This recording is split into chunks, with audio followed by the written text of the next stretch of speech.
태을금화종지 하편 태을진기 제4화 시작하겠습니다. 교재가 필요하신 분은 여기 인터넷 주소로 들어가시면 돼요. 이번 시간에는 천둥건법 수련 방식을 다루겠습니다. 천둥건법은 식신의 능력을 키우는 거죠. 그러니까 혼의 능력, 혼백에서 혼의 능력을 키우는 거예요. 그래요. 혼에는 뭐가 있나요? 식신에 뭐가 있나요? 마음의 몸도 있고 여러 가지가 있죠. 신금도 있고 감정기관도 있고 기억기관도 있고 그런 것들을 모두 활용하는 거죠. 그래서 그러한 것들이 능력을 키우는 거죠. 그래요. 특히 이제 육체의 동작을 통해서 이제 식신의 능력, 즉 영혼의 능력을 키우니까 마음의 몸을 많이 활용하겠죠. 그러한 것들을 이용한다고 태을금화종지에서도 얘기를 하고 있어요. 사여류전자, 유차, 육근, 사여성, 보리자, 역유차, 육근. 번역한 걸 볼까요? 너로 하여금 몸과 세계를 돌고 돌면서 변하게 하는 것은 이 6가지 감각기관이 지나지 아니하지만 너로 하여금 깨달음을 이루게 하는 것도 이 6가지 감각기관일 뿐이다. 세계를 돌고 돈다는 건 뭐예요? 세계에 집착한다는 거죠. 감각기관이 있으니까 욕망이 일어나는 거죠. 뭐 감각기관이 없으면 쾌락 고통을 느낄 수도 없는 거죠. 그래요. 근데 깨달음을 이루게 하는 것도 육군이 필요하다는 거예요. 그렇죠. 인식되는 게 있어야지 뭐 깨달음은 어떤가 하는 거죠. 그 영안이 뭐 마음을 보든 세계를 보든 필요한 거죠. 필요하니까 있겠죠. 필요 없는 게 있을 일은 없잖아요. 그래요. 육군이 뭔지를 알아야 되겠죠. 육군은 어디서 나와요? 육군은 이제 불교에서 사용한 용어죠. 여동빈이 뭐 이것저것 뭐 많이 했어요. 그래서 뭐 깨달음을 얻었죠. 공부하는 건 좋은 거예요. 한 가지를 깨달으려고 해도 스스로 깨달으려고 하면 시간이 많이 걸리잖아요. 좀 참고로 삼는 것, 미리 공부를 하면 이제 무엇이 있는지 알게 되고 빨리빨리 진행할 수가 있죠. 지리 세계는 워낙 무한하니까 어, 빨리빨리 진행해야죠. 시행착오를 겪을 필요는 없는 거죠. 육군에 대해서 한번 보겠습니다. 근이라면 외계의 현상을 능히 취하여 네 개의 마음을 발동시키고 정장시킬 작용과 능력이 있다는 뜻에서 일컫는 말이다. 안근, 이근, 비근, 설근, 식근, 의근 이 뭐예요? 눈, 귀, 코, 혀, 몸, 의식 이렇게 되겠죠. 우리 마음을 전념과 후념에 나누고 전념은 후념에 일어날 모두 신적 현상을 이끌어낼 수 있는 근거가 되므로 전념의 육식을 말한다. 육식이 나오죠. 불교 용어들도 뭐 보면서 할 수도 있는데 뭐 몰라도 상관없어요. 그 눈이 있다는 건 뭐예요? 눈은 뭔가를 보기 위해서죠. 눈으로 보는 뭔가가 있는 거죠. 눈은 이제 근으로 보는 거예요. 그리고 작용이 있어야 되겠죠. 보이게 하는 작용, 들리게 하는 작용, 뭐 이런 게 있어야 되겠죠. 귀가 있는 건 뭐예요? 듣기 위함이잖아요. 작용도 있어야 될 거고, 또 작용을 통해서 나타나는 것도 있어야 되겠죠. 그래요. 그럼 예를 들어서 눈이 있으면 뭐가 있어야 되겠어요? 눈에 보이게 하는 게 있어야 되겠죠. 귀가 있으면 귀에 들리게 하는 게 있어야 되고, 그건 뭐라 해요? 색성량 미촉법이라 하죠. 또 보이는 건 뭐가 돼요, 그러면? 눈이 있으면. 보이게 하는 작용을 통해서 보이는 것. 뭐 안개가 되겠죠. 뭐 이런 식으로 이해하면 돼요. 세 가지가 있는 거죠. 보는 기관, 보이게 하는 작용, 또 보이는 것. 이렇게 세 가지가 있는 거죠. 뭐 듣는 것도 마찬가지죠. 듣는 기관, 들리게 하는 작용, 이제 들어지는 것. 이렇게 되는 거예요. 어려운 거 아니죠. 이거 좀 생각해 봐야 돼요. 앞에서 마음의 몸에 대해서 얘기를 했죠. 마음에 눈이 있는데, 눈기가 있는데, 마음의 눈은 보이지 않는 것도 볼 수 있고 보이지 않는 것도 볼 수 있고 육체의 눈을 통해서 볼 수 있는 것도 볼 수 있는 거죠. 그래요. 그 마음의 눈이 있다 했죠. 보이지 않는 영안이 있다 했죠. 보이지 않는 것도 볼 수 있는. 그래요. 다 마찬가지라 했죠. 근데 안근, 이근, 비근, 활근, 식근은 뭐라 했어요? 마음에 있는. 마음의 눈, 귀, 코, 혀, 몸은 의식이 구체화된 형태를 한 거죠. 근데 여기서는 또 의식이 또 의근이 별도로 있죠. 이거는 뭐 전혀 다른 얘기라기보다는 분류를 다르게 한 거예요. 마음의 의식의 구체적 형태가 안근, 이근 이렇게 얘기한 거는 어 이제 마음의 몸을 이제 확실하게 알기 때문에 하는 얘기인 거고 어 불교에서 이제 의근을 따로 한 거는 좀 다르게 분류한 거라 보면 돼요. 불교에서도 몸을 모르는 건 아니에요. 근데 이제 어떻게 했냐면 의식 안에 이전에 마음의 몸의 분류법에 따르면 의근 안에 다 안근, 이근, 비근이 다 있죠. 근데 어, 불교에서는 안근, 이근, 비근 이렇게 한 거는 육체의 눈이라 보면 되는 거예요. 분류가 좀 다르다 보면 되는 거예요. 그 내용을 알면 이렇게 분류하든 저렇게 분류하든 상관은 없어요. 실체는 하나니까. 의근은 뭔가요? 여기서 얘기하는 의근은 식신을 가리키는 거예요. 영혼을 가리키는 거죠. 그래요. 이 안에 또 마음의 눈, 마음의 귀 다 있겠죠. 그렇게 하지 않으면 안근 따로 있고 이근 따로 있고 또 뭐가 돼요? 식신이 따로 있는 게 돼버리는 거죠. 말이 안 되는 거죠. 그러면 불교에서도 마음의 눈, 마음의 몸을 알았느냐? 알았죠. 금강경에 나오는 내용이죠. 수보리 어이구나 열애유안부 여시세존 열애유유간 수보리 어이구나 열애유천안부 여시세존 열애유천안 수보리 어이구나 왜 이렇게 나오죠. 한번 번역한 걸 볼게요. 빠르게 지금 금강경을 살피는 건 아니니까 수보리야 내 생각에는 어떠하냐 열애에게는 유관이 있느냐 그러합니다. 세존이시여 열애에게는 유관이 있사옵니다. 수보리야 내 생각에는 어떠하냐 열애에게 천안이 있느냐 그러합니다. 세존이시여 열애에게는 천안이 있사옵니다. 수보리야 내 생각에는 어떠하냐 해안이 있느냐 해안이 있습니다 이러죠. 법안이 있느냐 법안이 있습니다 이러죠. 불안이 있느냐 불안이 있다 그러죠. 그래요. 유관은 육체에 있는 것도 유관이라고 하죠. 마음에도 유관이 있다 했죠. 그런데 그렇고 천안, 해안, 법안 이런 건 안 보이는 걸 보는 눈인 거죠. 그래요. 영안이 있다는 걸 알았어요. 마음에 눈이 있다는 걸 알았죠. 근데 막 눈이 여러 개 있다 생각하면 안 돼요. 영혼의 눈이 영혼은 마음밖에 못 보는 거예요. 영혼의 귀도 마찬가지고 육체의 눈이라는 도구를 이용하지만 실제로 영혼 즉 식신이 보고 있는 건 마음이에요. 간단한 예로 눈에 보이는 거를 눈 감고 봐도 보이죠. 마음을 보고 있는 거죠. 마음만 보고 있는 거예요. 딴 건 못 봐요. 육체는 마음에 나타나게 하는 거죠. 육체라는 어떤 수단을 이용해서. 자, 생각해 보세요.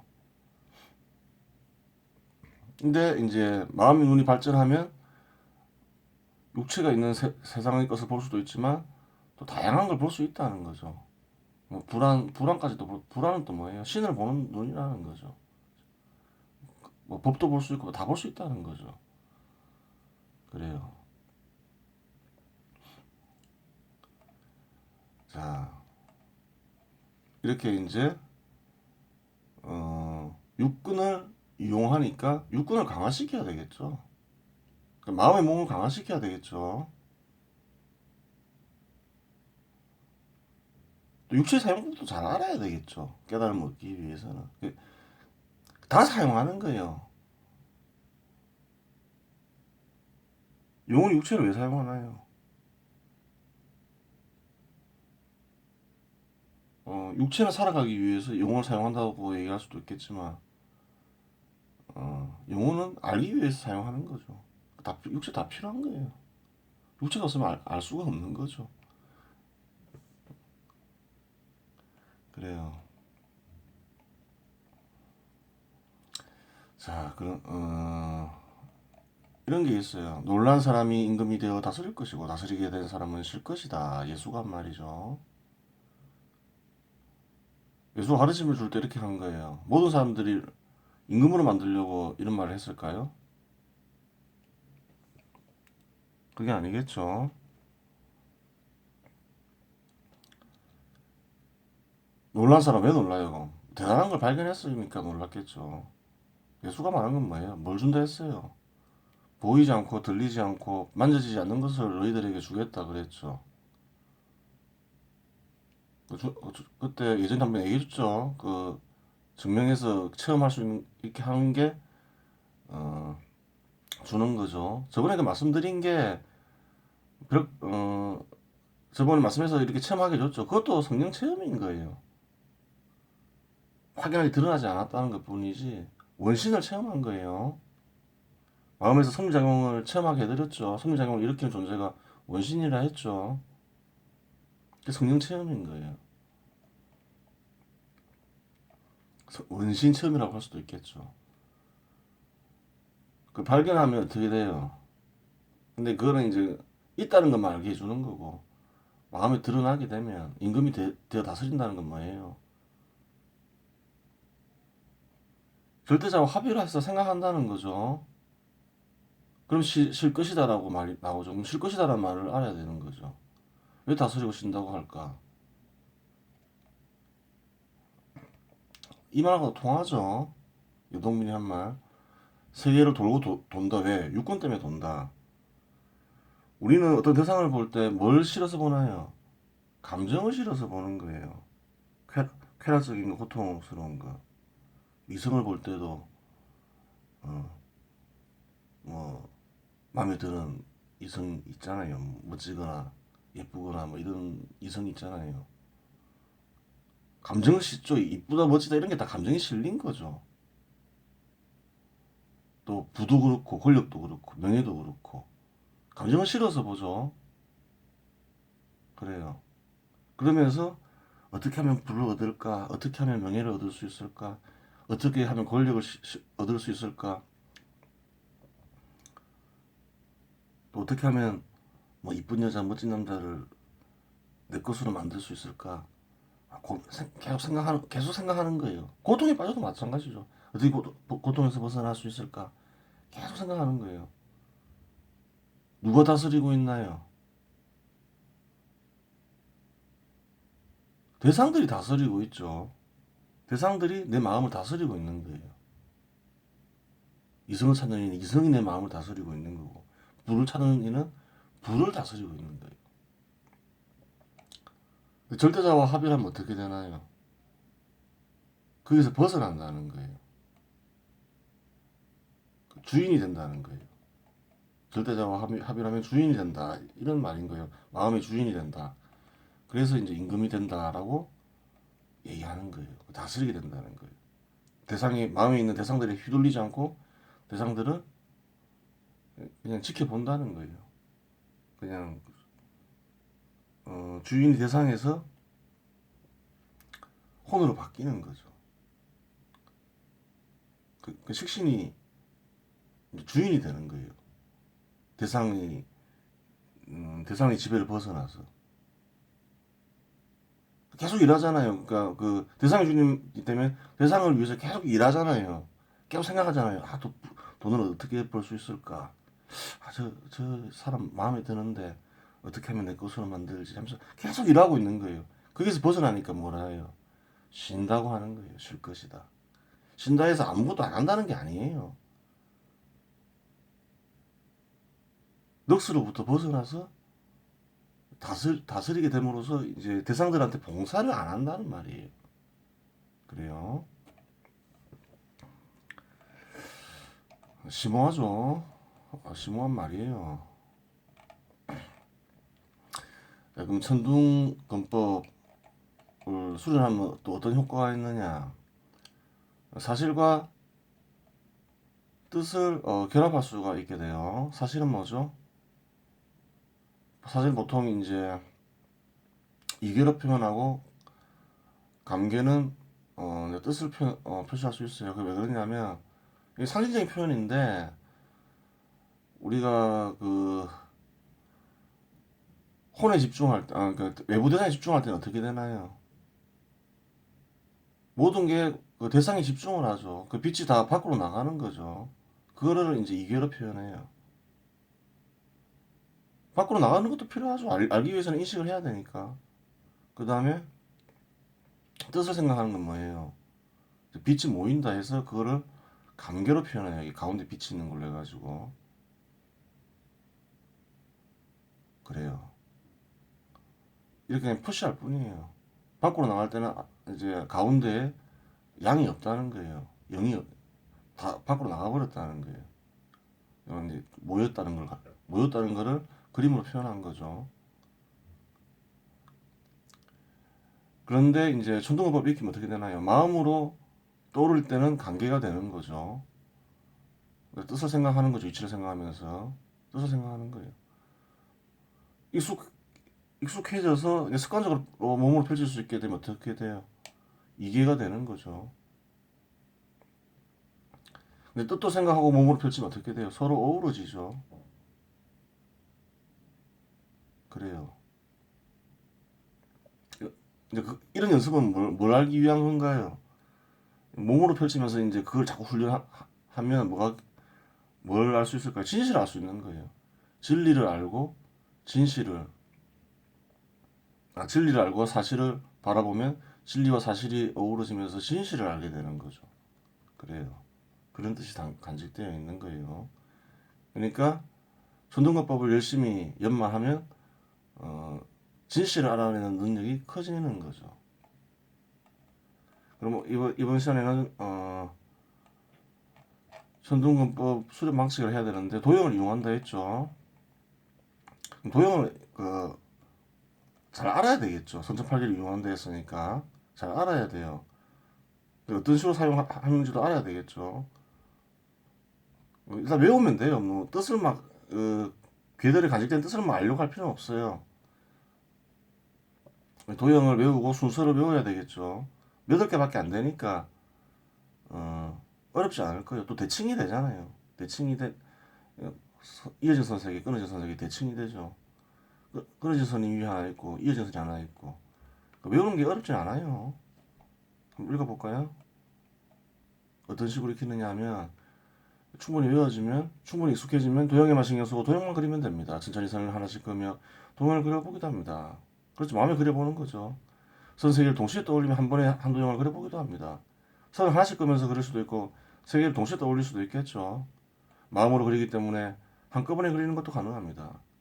8개 도형을 한꺼번에 떠올릴 수도 있겠죠. 이제 충분히 능숙 암기가 되면 그러고 나서 8개 도형을 순서대로 그리며 도형들로 원을 만들어 봅니다. 그렇죠.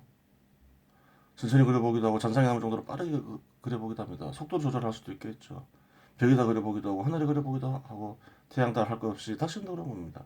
하늘 전체를 덮을 수도 있죠. 마음 그림을 그릴 때 마음은 하늘도 담을 수 있죠. 하늘이 뭔가 우주죠. 우주도 다 담을 수 있죠. 그 마음이 신비로운 거예요. 늘 사용하니까 신비롭다 생각 안 해서 그렇지. 그리고 만들어진 원을 상하로 움직여 보기도 하고 크기를 조절해 보기도 하면 터뜨려 보기도 합니다. 다 되겠죠. 해보고 적어놨겠죠.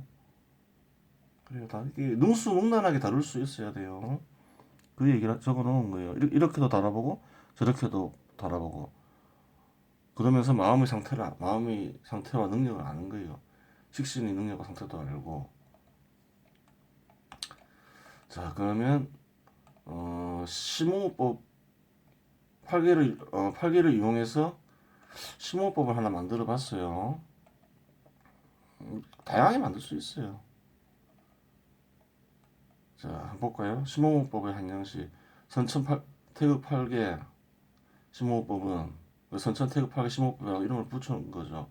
황금꽃인 천지선천팔계 태극구와 마음의 호흡을 결합하여 수련하는 것입니다. 그럼 천지선천팔계와 태극구를 알아야 되겠죠. 태극구는 뭐예요? 태극 있죠, 태극. 태극 있죠. 태극을 평면이지만 구로 만들 수도 있겠죠, 입체로. 그게 태극구가 되죠, 입체로 만들면. 잘 안 되면 평면으로 해도, 평면인 태극을 이용해도 돼요. 천지선천팔계 또 있죠. 천지선천팔계는 뭐예요? 그냥 선천팔계에 그냥 개념을 부여한 거예요. 개념을 부여하고 하면 개념을 생각을 하니까 영이 살아나겠죠. 혼이 살아나겠죠. 천지선천팔계를 알아야 되겠죠. 이렇게 규정해봤어요. 첫 번째 게 절대자계, 두 번째 게 물질계, 세 번째 게 환경계, 네 번째 게 시공계, 다섯 번째 게 만물계, 여섯 번째 게는 인간계, 일곱 번째 게는 사회계, 여덟 번째 게는 역사계입니다. 이 전체 이걸 다 합치면 뭐가 되나요? 일체가 되는 거죠. 일체 입각해서 태극 신검을 썼죠. 완전한 분류는 아닌데 그때 떠오를 때 그냥 한번 해봐서 써본 거예요. 나름대로 분류해서 완전하진 않죠. 완전하게 꼭 좋은 건 아니라 했죠. 자, 그럼 볼게요. 천지선천팔계를 몸에 걸칩니다. 몸에 걸칠 수가 있죠. 걸치는 방법이 있겠죠. 육체와 마음의 몸을 하나로 일치시킵니다. 마음에서 육체를 떠올릴 수가 있는 거예요. 떠올려 보세요. 목광이 강화되겠죠. 눈과 눈 사이 미간에 절대자기를 배치하고 눈과 눈 사이 이게 되겠죠. 절대자기를 배치하고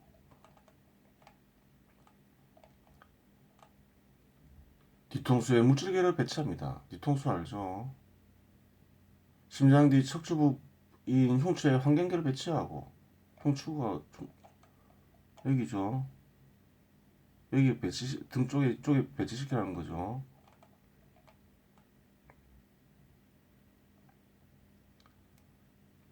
배꼽 뒤 부분인 요추에 시공계를 배치합니다. 배꼽 뒤 등 쪽에 알겠죠? 어렵지 않죠. 성기에 만물계를 배치시키고 만물은 모든 것이 생겨나잖아요. 그러니까 성기를 통해서 생겨나니까 만물계 배치시킬 수 있겠죠. 배꼽 아래 부위에 인간계를 배치해야 합니다.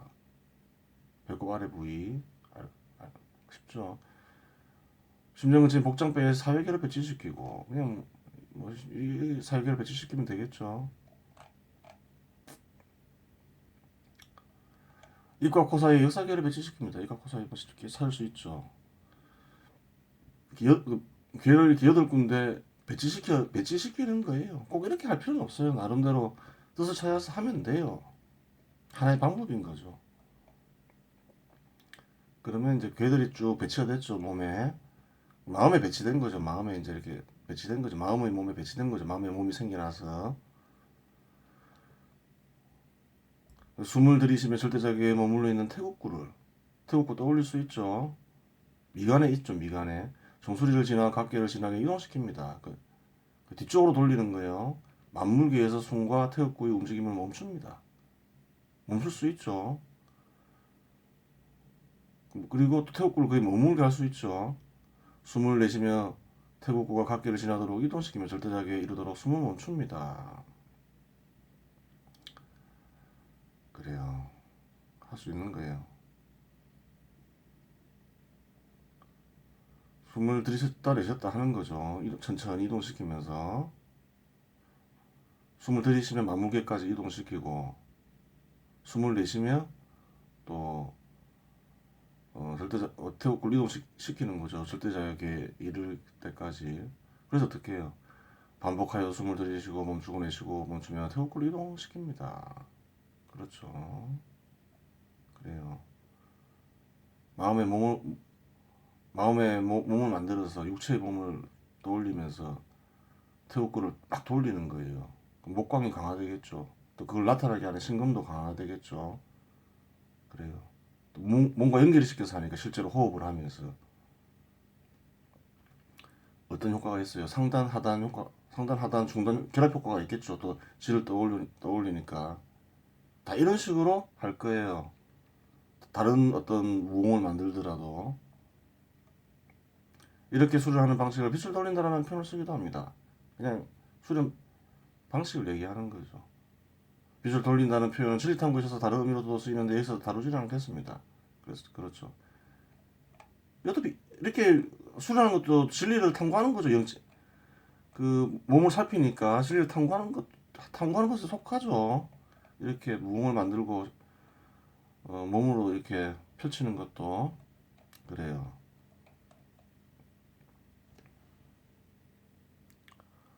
어, 이번 시간에는 이제 호흡법을 만들어 보면서 손동근법을 어떤 식으로 만드는지 간단하게 살펴봤어요. 이번 시간은 여기서 마치겠습니다.